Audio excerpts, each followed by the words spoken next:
Good afternoon, everyone. Please, another round of applause for our MC. She's doing such a fantastic job. My name is Oyinkosola Tairu, but you can call me Dr. T, like I'm fondly called. I'll be here as your moderator to help you with this session, and it definitely is going to be something interesting that you're going to enjoy. So I have a beautiful lineup of speakers for you, and I need to feel your excitement, because if you're not excited, you're not coming. So I'll be excited to have these people in the house today. I need some more. Thank you so much. So without further ado, I would start in no particular order, the introduction of our speakers. And my first panelist is someone that is a dynamic force in the realm of content creation. She's an on-air host, a print modeling, and entrepreneur. She effortlessly weaves together her New York upbringing and rich Nigerian youths. With an engaging mix of humor and relatability, she crafts an inviting space for women to confidently step into their own power, fostering a community where authenticity and self-discovery flourish. Beyond her individual endeavors, she has carved a unique niche by launching the Duru family, a captivating, heartwarming family channel that radiates her deep love for familiar bonds. She is passionate about beauty, self-care, wellness, and faith. And she extends her journey beyond personal realms to inspire and uplift others. With a resounding applause, I would like us to welcome Chizi Duru to the stage today. Please, that applause has to keep going till she sits down. Thank you so much for coming. Please have a seat. Thank you. Anyway, it's fine. The stage is yours. Thank you. All right. Lovely to meet you. Thank you for being here. You look so beautiful. We need to talk about this hair afterwards. Yes. So my next panelist is a seasoned advocate, professional with extensive experience working with the United Nations. Currently, thank you. I owe you lunch. Thank you. Currently serving as an advocate specialist at the UNICEF headquarters in New York. She has a strong background in strategic communication and advocacy. She has successfully led development and implementation of strategies that have influenced global and local policies and played a key role in the mobilization of resources for advocacy programs. Her work has been instrumental in developing assets that have significantly raised awareness among key stakeholders about the critical importance of parental attachment in childhood, playful parenting, and nurturing care for children. Through this effort, she has contributed to creating a more supportive environment for families, ultimately fostering healthier and more resilient communities. Please, with an amazing applause, please let's welcome Oluwatosin Akingbulu to the stage. Thank you so much for gracing us with your presence. We're so happy to have you here. Thank you. Don't hand the beautiful ladies. So who's gonna guess who the gender of my next speaker, male or female? Male. Why is it not a female? Okay. Yeah. I knew that was up there, but yes. Thank you for paying attention to our poster. Okay, so my next speaker, wonderful man, he is a passionate advocate for the African continent. You should look through his LinkedIn. Oof. James brings extensive experience in audit, finance, data and analytics, as well as mergers and acquisitions, having held management roles at KPMG, the Matrix Group, and Resultant Capital. Furthermore, he serves as a consultant for the Stanford Graduate School of Business Seed Transformation Program, supporting CEOs and founders of established African companies with annual revenue of up to $15 million US. His leadership extends to mentoring young professionals, believing that early career guidance is crucial. As the former president of the IE Africa Club, he spearheaded initiatives promoting African businesses, arts, and culture, leading the club to its first Best Geographic Club Award in 2020. Please help me to welcome James Mogale. I hope I got that pronunciation right. Did I get it right?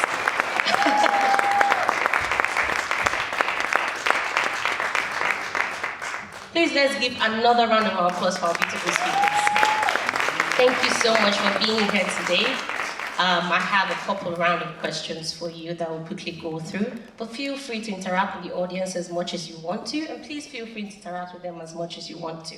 We're here to learn, to be inspired, to leave this place and ensure that we make impacts and we move from something to reading. I'm a good student, promise you. Okay, Chizi, like I said, I love your hair, and it has caught my attention, so I'm going to start with a question about hair. Okay, so your platform started with natural hair, yes, and evolved into space for self-expression and culture. So the topic of hair, beauty, fashion was all over the place. So how do you think these narratives can drive larger conversations about African identity and economic empowerment? Okay. Hi, everybody. Oh my God, y'all look so good from up here. Okay, so yes, I started my platform talking and sharing about natural hair because I found that there wasn't a lot of just content out there, you know, talking and sharing about my type of hair, which is more type 4, 4C, which is kinky, coily hair.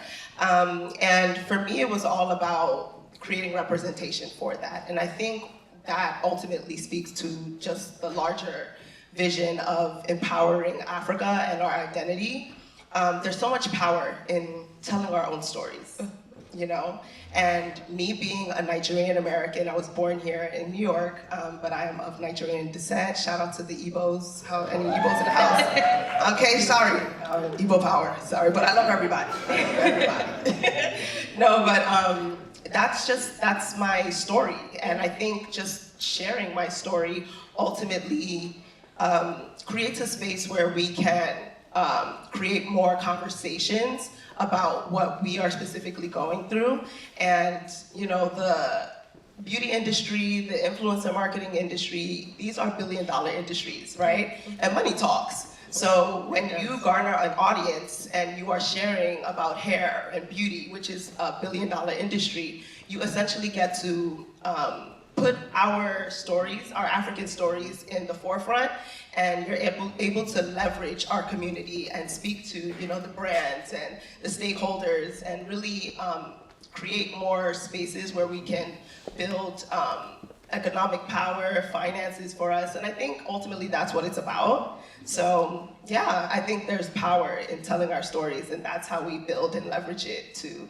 Thank you so much. I think one thing I picked from this, she took something unique about Africans and she made it as such a powerful force. So we all have different unique things about us. As Africans, as individuals, the little resources that you have could be really what you need to make that impact. So don't look down on yourself. Yes. So I would go into Tosin now. Thank you so much. I love your hair too. Thank you. I guess I need to make my hair again.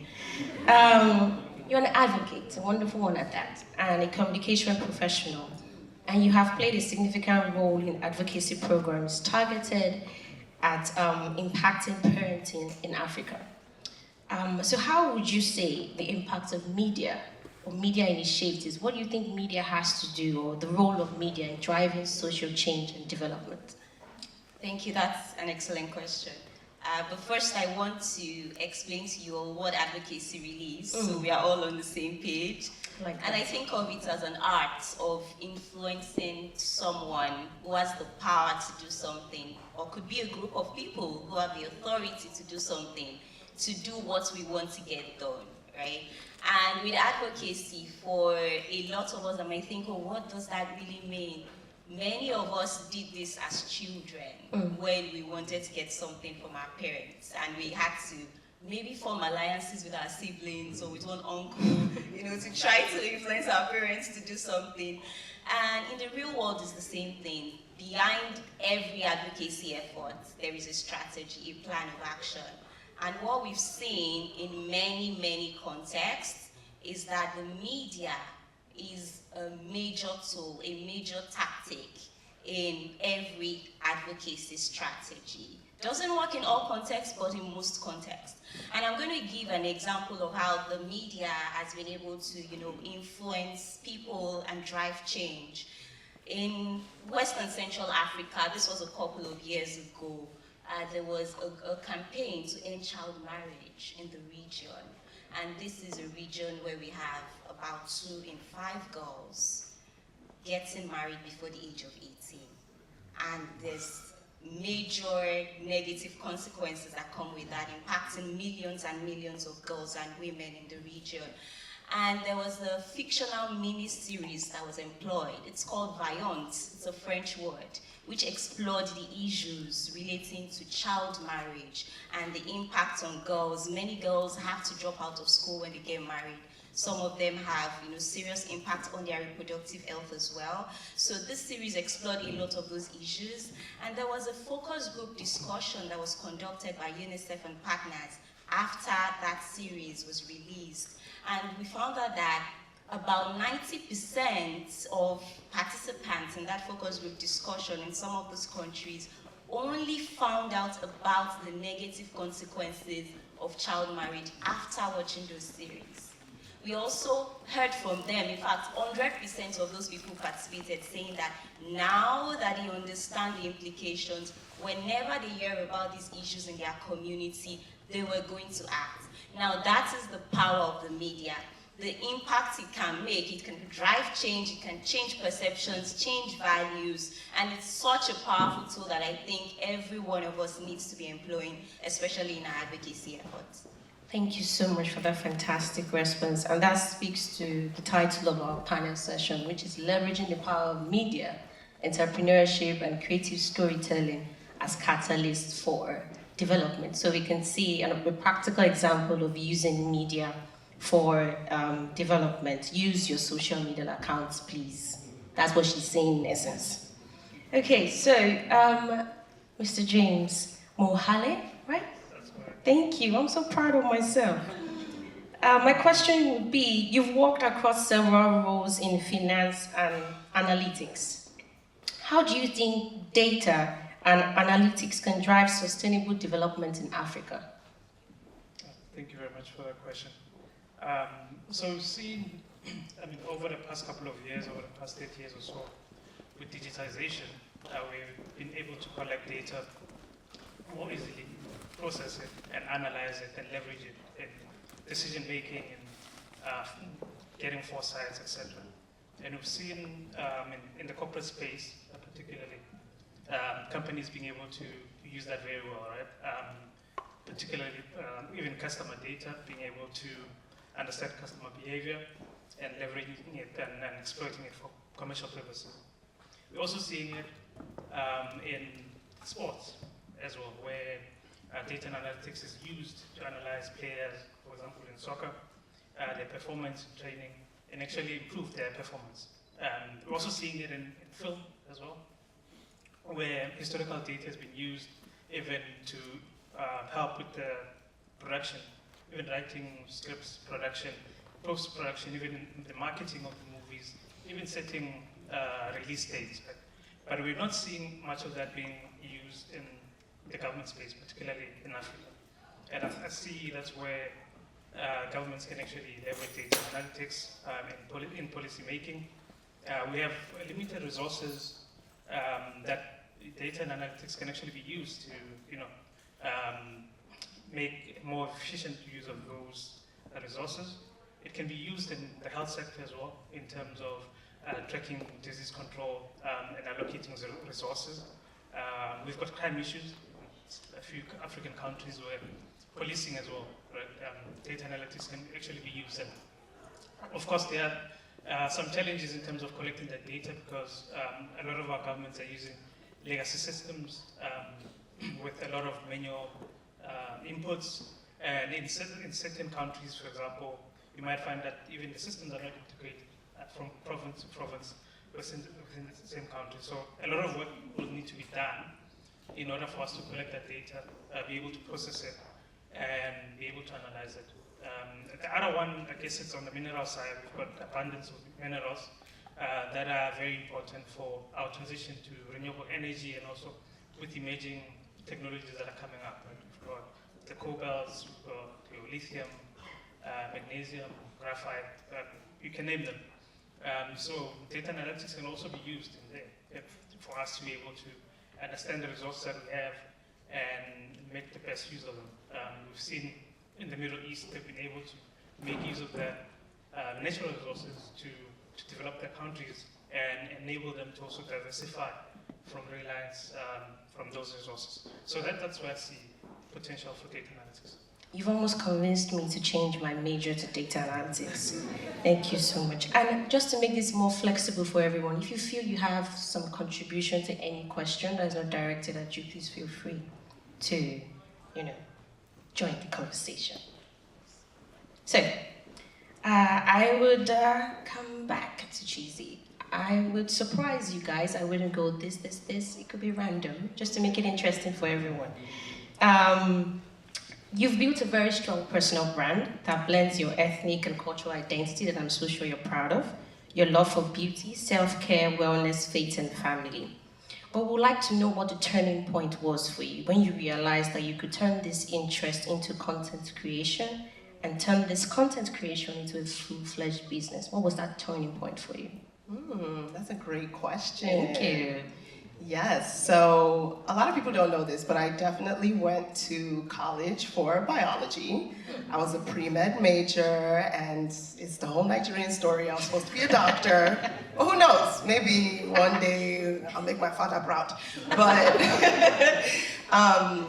yeah, I got my degree, and honestly, it's so interesting that I'm here now speaking to you as a content creator, because if you asked me 10 years ago when I was in college, like, if I would be doing this, there's no way I would have said this would be a thing. And I don't know if there's any, well, everybody's a grad student at this point, right? For the most part, ish. Okay, well, if anybody's just in the medical field, or if you are a STEM major of any point, there's always that one college professor that will tell you, like, listen, I know a lot of you guys want to go to medical school and be a doctor, but most of you will not make it. And I remember being in my seat like, he is bugging, like, I'm gonna be a doctor.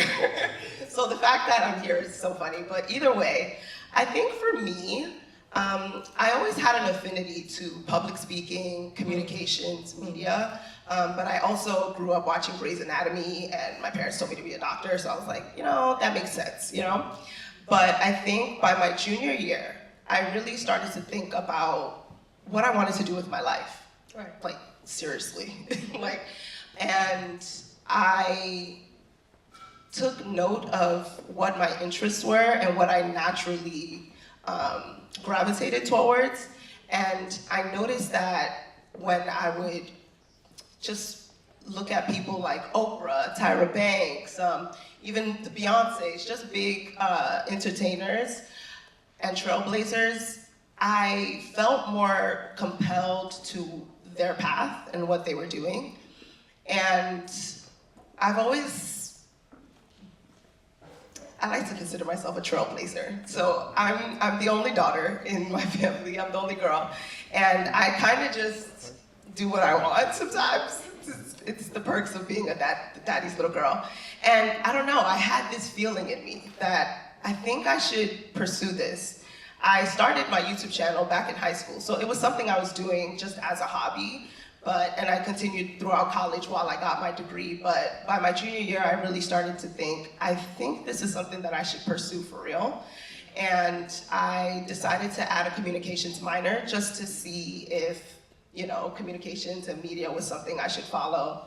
I think if you ever want to figure out what you want to do, school is a great place to just practice. So I took a public speaking class, and the professor actually pulled me aside one day and he said, have you really thought about pursuing this as a career? I know you have a YouTube channel. You have a gift in this. You should probably look into actually pursuing it. And I feel like that was my little nudge from God to tell me to keep going. So by my senior year, I decided, you know what? I'm not going to give up on medical school completely, but I am going to pursue this like full throttle and see where it takes me. And that was 8 years ago, and I'm here now, so. A round of applause for her for taking that leap of faith. We're so happy that she did. Thank God. I think one thing that stood out for me from what she said is find what you have affinity towards. That might just be the answer that you're looking for. And so I head to James. I know Tosin was expecting my question, but I will head to James. So I looked through your Instagram, your LinkedIn. I'm sorry, I'm a fan. Of course, I'm a fan of everyone. You recently commented that Africa is the next frontier for growth in a post that states the benefits of investing in Africa today. So in your opinion, what benefits do you see Africa offering businesses that are looking for where to invest? Yeah, thank you for the question. Yeah, definitely. I think Jimmy mentioned our youthful population, which the median age is about 19 years.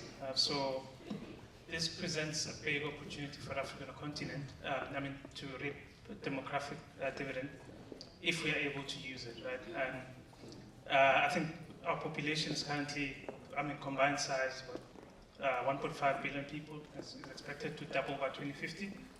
And by 2050, 1 in 4 people in the world will be African, and about 40% of the youth will be African, right? So there's a huge potential there, and of course there are things that we need to address, such as skills shortages. We're currently developing a lot of skills that we have in abundance, and not enough of the skills that are relevant for innovation and growing economies, STEM-related skills that we need to develop, right? So, of course, we'll need to have a strategy for developing those skills and also a strategy for retaining them. Because as it stands even now, there's still brain drain, right? We're finding a lot of Africans leaving because of conditions and going elsewhere in the world. And we're spending a lot of billions in developing those skills that are going out, and we're spending even more billions actually importing skills back into our countries. So that's one advantage, and of course we'll be competing with Arab nations in the future.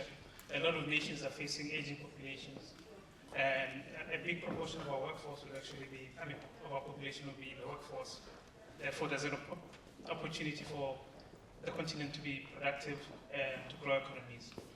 The second one, I think Mr. Jimmy also mentioned, is the African Continental Free Trade Area, which combines, it's the largest free trade area in the world, and creates a combined GDP of about 3 trillion. And we're expecting by 2030 to have about 6 trillion in business and consumer spending. That's large. And then we're expecting to see a growing middle class as well. So the consumer base, that's attractive, I guess, for businesses.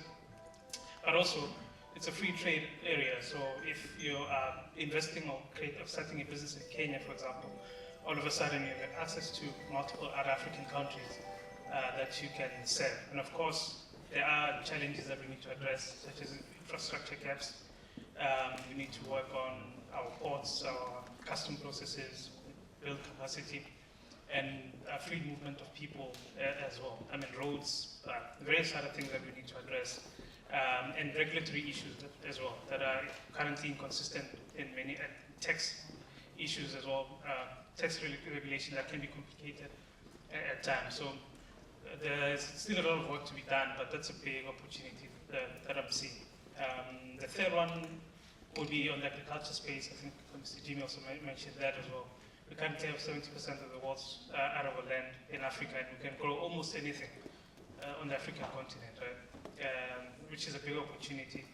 And we need to have more agricultural activity so that we can get to being to reach food security, and eventually have surpluses that we're exporting elsewhere in the world. And the last one is minerals. We have abundance in terms of minerals on the African continent. And that are, as I mentioned, important for our transition into renewable energy. A lot of the minerals that are included in inputs in producing these components for renewable energy should come from Africa.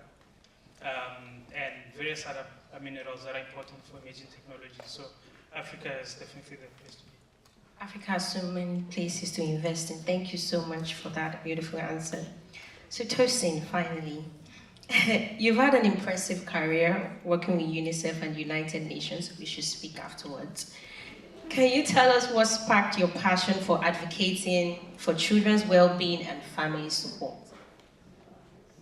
Yeah, and of course, happy to have a conversation with you afterwards. Thank you.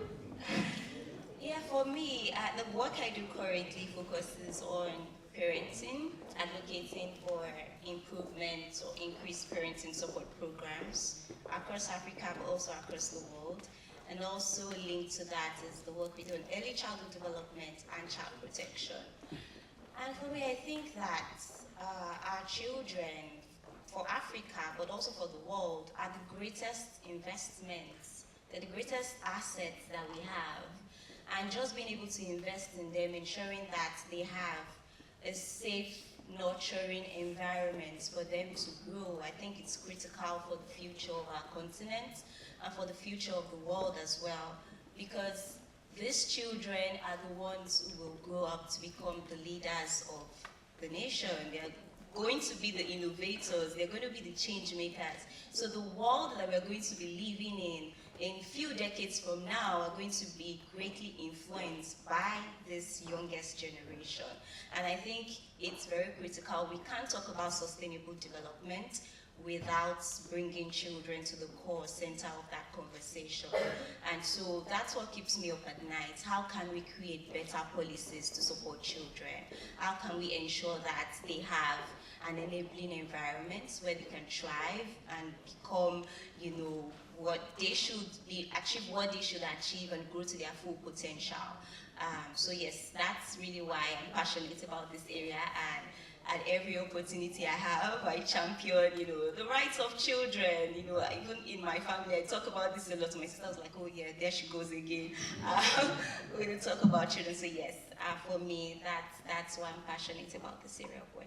Can we give our speakers a round of applause, please?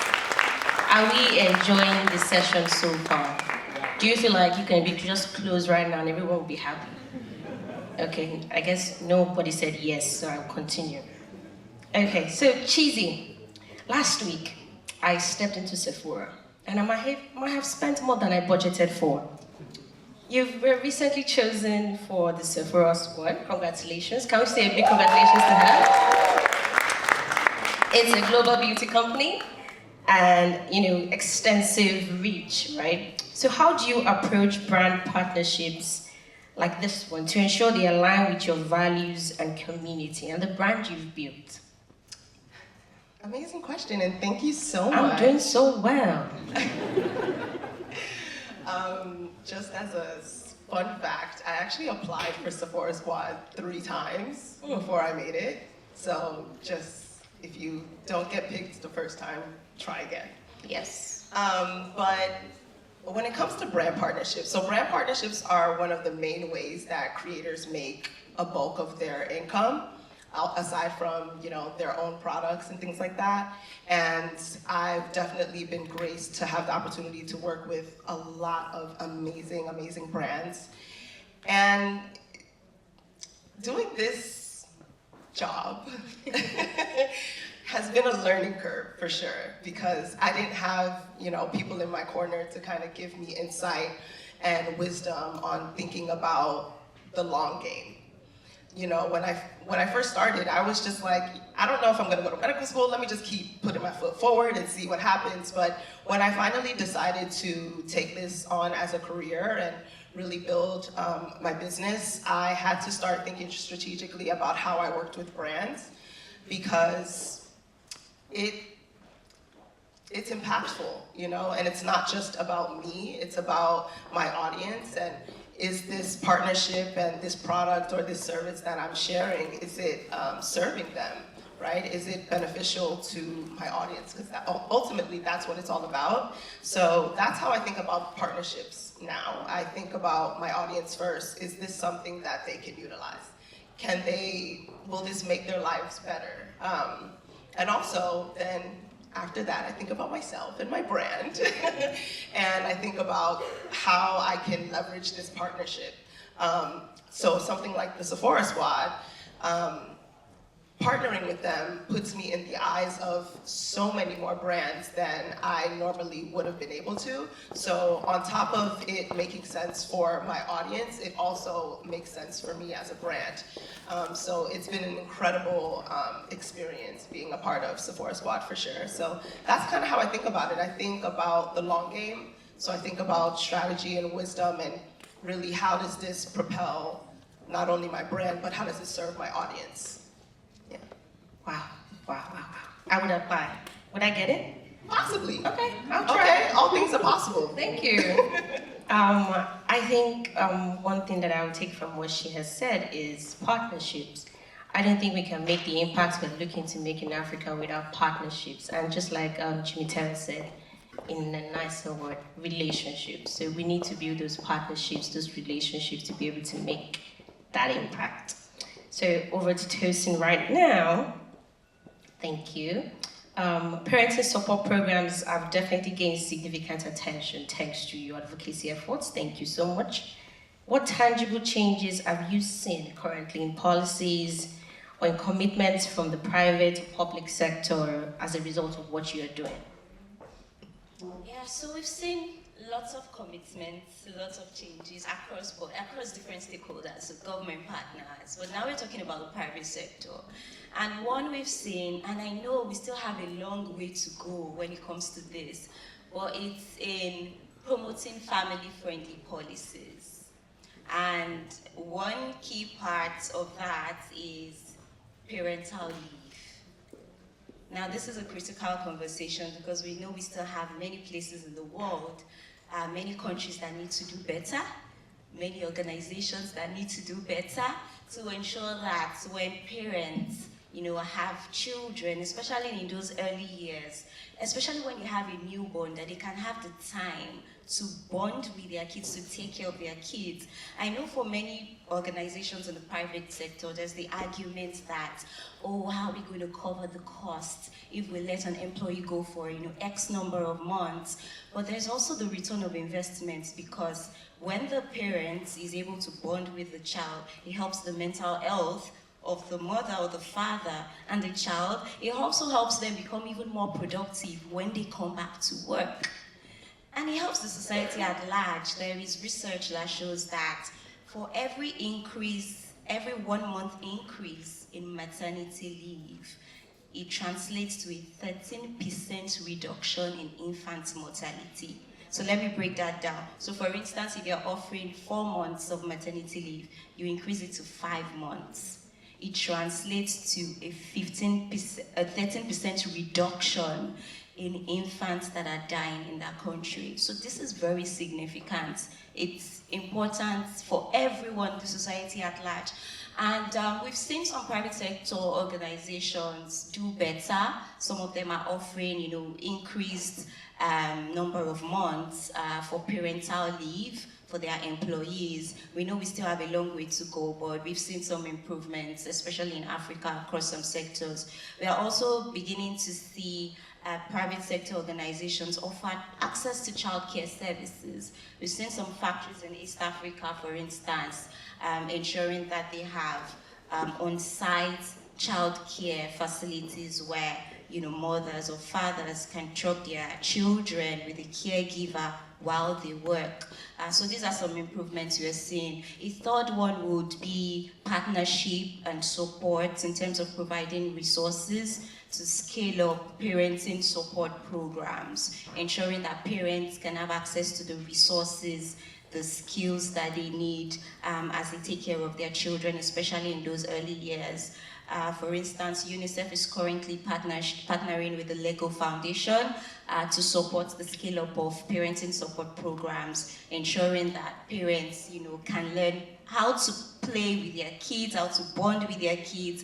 Their kids also have, access to playful learning opportunities as well. And we have, trailblazer countries across the world, 2 of them in Africa, specifically on this project. So these are some of the ways that we are seeing the private sector actually being involved and making progress in this area. Thank you so much for sharing, and we look forward to seeing more of your work. I'm sure we'll have more eyes from this room on your work from today. So James, over to you. Thank you. With Africa's increasing global influence, how do you think African businesses can position themselves as leaders in sustainable development on the world stage? Thank you for the question. Maybe I could start with this. So, I'm from South Africa, and one of the things that I've learned from the entertainment industry, particularly music, is that at a our artists that succeeded globally are those artists that, you know, tapped into their local culture. They were authentic and original as they're taking out their music. And I think some of those lessons could be applied in business as well. And I feel that one of the things that we could look at to leverage is our African indigenous practices, right? Which we have probably forgotten or maybe not putting so much focus on. But I think there might be something for us to have a look at and see if some of those can be adapted for today's context, because I feel that those practices, most of them are sustainable, and perhaps that's where our competitive advantage could be, right? For example, when I was growing up in our village in Limpopo, and I mean across different sectors like medicine, could be agriculture, could be construction. When I was growing up in Limpopo in our village, you could see houses being, during construction they were using cow dung, for example. I'm not saying build skyscrapers with that, but that's just an example. And there are so many practices that we can have a look at and see if we can adopt them. Right? That's one. I think the second one is, you know, owning our narrative. I think we've spoken about that. There's a lot of things that are happening, great things that are happening on the continent. Companies are doing great work, being innovative, but we're not seen as thought leaders and being as innovators outside. Right? And we need to leverage forums and organizations, international organizations and partnerships to amplify our message. South Africa this year is hosting the G20. And alongside that, there's a B20, which is a forum for global businesses. So that's a good platform for African businesses to also, you know, shine a light in terms of what we're doing, etc. And yeah, and we just need to own our narrative, and media can play a big role. We've spoken about media. We need to own a media and try and create our own platforms that we can, you know, amplify our message outside. The theme for today is Own Your Narrative. I would like to remain with you if you don't mind. So please, if you have questions, please get ready. I hope to have some amazing questions from the audience. I think I've done a good job in questions, so I'm looking for who will beat me today. So my final question for you today would be, given your passion for mentoring young professionals, what advice would you give to the young Africans in the room today who are just starting their careers in business or in any field? Yeah, I guess the first one would be to embrace lifelong learning, because you might have gone to like good schools, got to masters, etc., but it doesn't end there. Right? As you enter the workspace, just continue learning as much as you can on the job and outside of work. Understand emerging technologies and how they impact what you do, directly and indirectly. The second one is network. Attend networking events, industry conferences, and if you can, I think Jimmy mentioned that, I mean, traveling on the continent can be a challenge and expensive, but if you have the opportunity to travel to other African countries, do so, engage with other people on the African continent and see if there are any ways we could collaborate, right? Because Jimmy mentioned this as well. We're not doing much intra-Africa trade, we're not collaborating enough. So the continental free trade area is a big opportunity for us to start, you know, collaborating, go out there, learn the local cultures, and let's start to do more work together. And the last one will be mentorship. I think it's touched on as well. As you start the journey, just find someone who also walked the journey, similar journey as you, and learn from them. Thank you so much. Can I give him a round of applause, please? Thank you. You're such a wonderful audience, always clapping when we ask. Thank you. Clap for yourselves again. Thank you. So Tosin, my final question for you would be, your background in media and communication has helped you in advocating for such an important cause. What advice do you have for those that would like to enter the media and communication field? Okay, so the question is, what advice for those who want to enter the media and communication field? Can I add advocacy as well? Whatever, you can add anything you want to add. You have the stage. To that, okay. So I'm going to mention 4 points. 1 is going to be specific on the field, and 3 will just be other points that I think everyone should be aware of. The first one is specifically for media and communication, and this also applies to advocacy as well, is to ensure that when you're leveraging your platforms, when you're using your voices to demand for change, ensure that your messages are clear and ensure that you are backing it up with evidence and data to ensure that you can cut through the noise. Because whether we like it or not, there is a lot going on in the world right now. They're competing priorities. And we all have different agendas, different causes that are dear to us that we want to advocate for. So ensure that you're able to communicate clearly. That's one skill from my media and communications background that has helped me a lot in my advocacy work. Communicating clearly, ensuring that your messages are cutting through the noise and are very relatable to your target audience or the stakeholders that you want to engage with.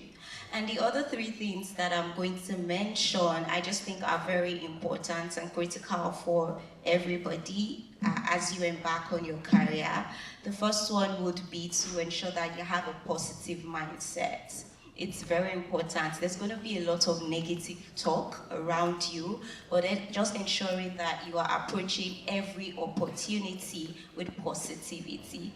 Basically, creating a guardrail around your mind, guarding your heart with all diligence, ensuring that every opportunity, every new person you meet, you're approaching that with positivity and not negativity. The second one would be upholding good values. So ensuring that you respect everyone, regardless of their position or their ranking. Ensuring that you're acting with integrity. Ensuring that you're taking responsibilities for your actions. Those are very critical because it's not just your degree or your hard work that will take you far. Those values are also things that will set you apart. And then the third one I would mention, which he also touched on briefly, is committing to continuous learning. So ensuring that you are learning new skills, learning soft skills. The world is constantly evolving, so you need to stay updated and ask questions. Anyone that knows me knows that Tosin is always asking questions. I'm in a meeting with my supervisor, I'm trying to glean knowledge.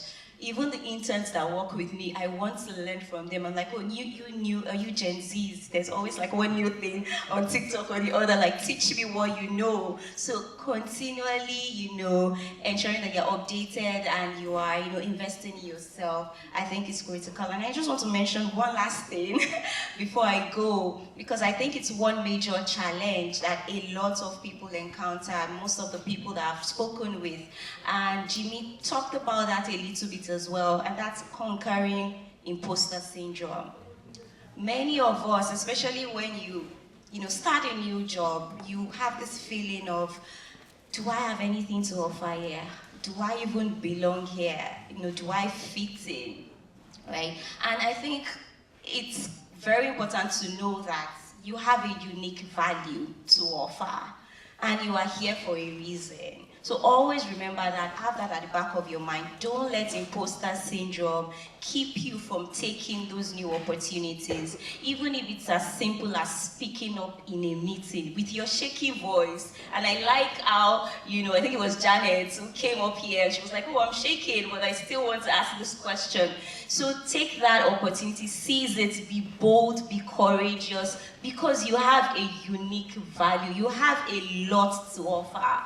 And just ensure that you're diligent, you're committed, and I hope that everyone here is successful in their career and can make great impact in their journey. Thank you. Amazing audience, thank you. So my last question, Chizi, the social media space is a fast-paced one, trend-driven. You're both an influencer and entrepreneur. What advice, I guess you're getting advices, do you have for those or for others that are looking to create long-term success in your field? I would say to think strategically. about what you want to do in the social media space and ultimately your why. So I think content creation is definitely something that everybody wants to get into now. You know, everybody's making money from it, so it's just like, oh my God, let's do it. But I think it's important to know why you're doing it. Because when times get hard, when things get rough, entrepreneurship is not easy. And that is one thing I did not think about when I made this decision 10 years ago. It is actually really tough. Like, if you want to know God, just become an entrepreneur, because y'all gonna get real close, okay? It's tough. So you have to have an underlying foundational why as to why you are doing this in the first place. Because social media is also just one avenue. It doesn't have to be everything. So I think that would be the advice that I'd say. And then if this is something that you want to pursue, whether it's being an influencer, content creation, entrepreneurship, one thing that I've adopted now is thinking of my life in decades. And I started doing this because, I mean, I'm an analytical person as well. I'm a STEM major, obviously. And I was just like, okay, how long am I gonna do this, right? Because I have to think about ultimately my career and the trajectory of things. And if at any point you wanna pivot, you have to like time it. And also I'm a woman, so it's like I gotta figure out, you know what I'm trying to say? Okay, yeah. So I started thinking about my life in decades. So 20 to 30, right?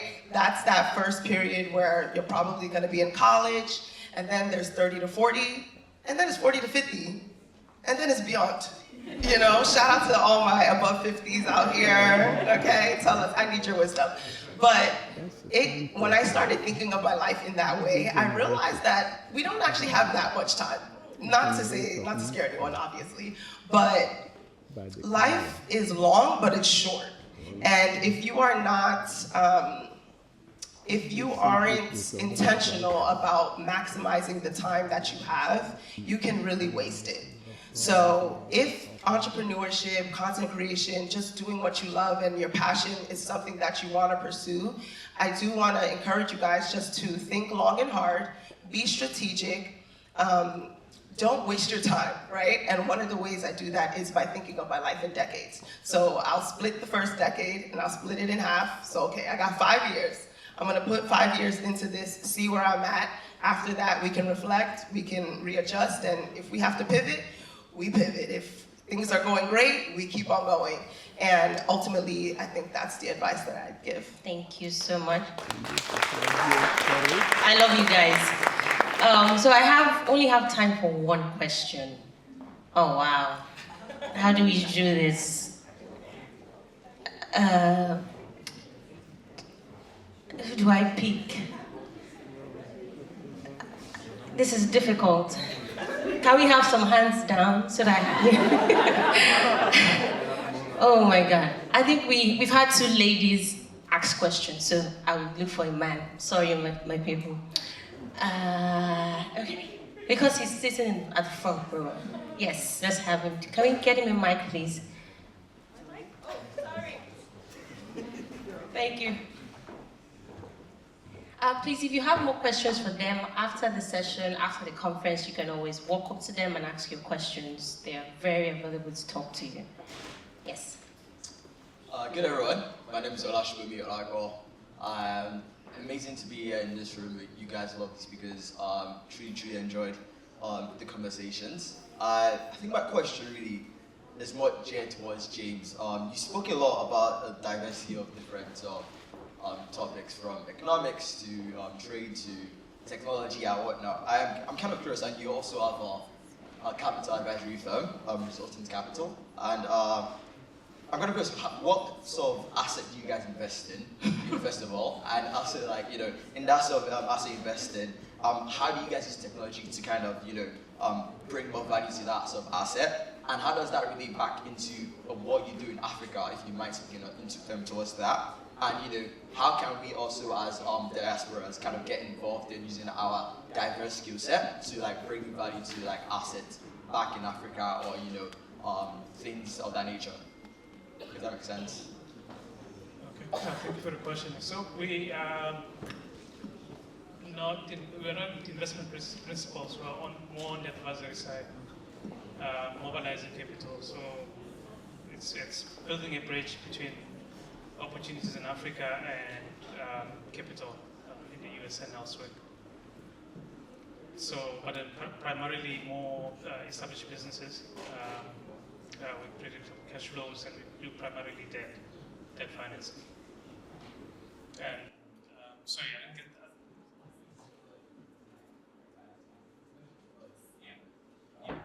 Yes, it's because we're not involved in that process because we're not the investment principals. We're not investing directly into assets. We're just matching capital opportunities. Okay. Does that answer your question? Okay, so I'm going to overstep my boundaries and take one more question from one other speaker. I have a question for the Not women. for James, for one other speaker. I'll be gender equalities. I'll go for the females. Yes, you. Can we get her in my please?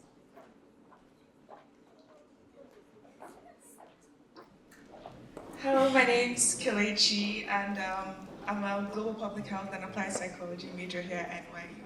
And my question is for Oluwatosin. So, how do we define or draw the line between culture and the health of the citizens in Africa? Because I noticed that a lot of acts oppressing women and children have been integrated in our culture. For example, female genital mutilation, child marriage, child labor, domestic abuse in women and also in children. And domestic abuse is also something I've been looking into lately because it has been integrated in my mind that that's the way to bring up children. But then abuse is abuse, and children are human beings. If we call hitting an adult assault, why do we excuse it in children? And our culture says that that is the way to raise a child, basically. But then, if you look at it from the health perspective, it's kind of like it's not the best method. So how do you draw the line as an advocate for children's health? And I'm also extending to women's health as well, because that's also something I'm interested in. So we'll only be able to take one question, because I'm sure you have a list. Yes, it's just one question. I'm just giving context. Okay, thank you so much.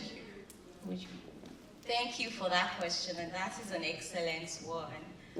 When we talk about culture, there are certain things that we see in our society right now that are harmful norms, right? And culture also evolves. So as an advocate, it is your job to bring the evidence to show that this is harmful, these are the negative consequences, and this is the cost of inaction. And thank you for talking about female genital mutilation and abuse as well. And for those who don't know what female genital mutilation is, it's basically the cutting of the female genitalia, and it has loads of negative consequences. Hemorrhage, bleeding, it could lead to death, complications in childbirth, so it's very serious. And it's our work as advocates to ensure that we're using our voices, raising our platforms to demand that this practice ends. And same thing with abuse, as you mentioned as well, domestic abuse. And it's not just, advocating for policies to end this. In some parts of Africa, and I don't know if some of you have been following the conversations, there was a case where in a country, there was already a ban on female genital mutilation, but they were going to lift that ban, so basically bring it back into practice. And it was survivors and advocates and people coming together to ensure that they were speaking out and demanding that this new policy to lift the ban is blocked.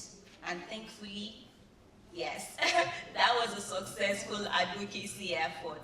So when it comes to things like culture, it is our job, and everyone, and that's why I say everyone should be advocates, because we all have our sphere of influences. We have our social media platforms, we have our blogs, our YouTube channels that we can use to ensure that our voices are heard, and these harmful norms can be stopped. Thank you. Thank you so much. Please, a round of applause for all of my speakers. We are done now. We'll just take a quick photo if you don't mind.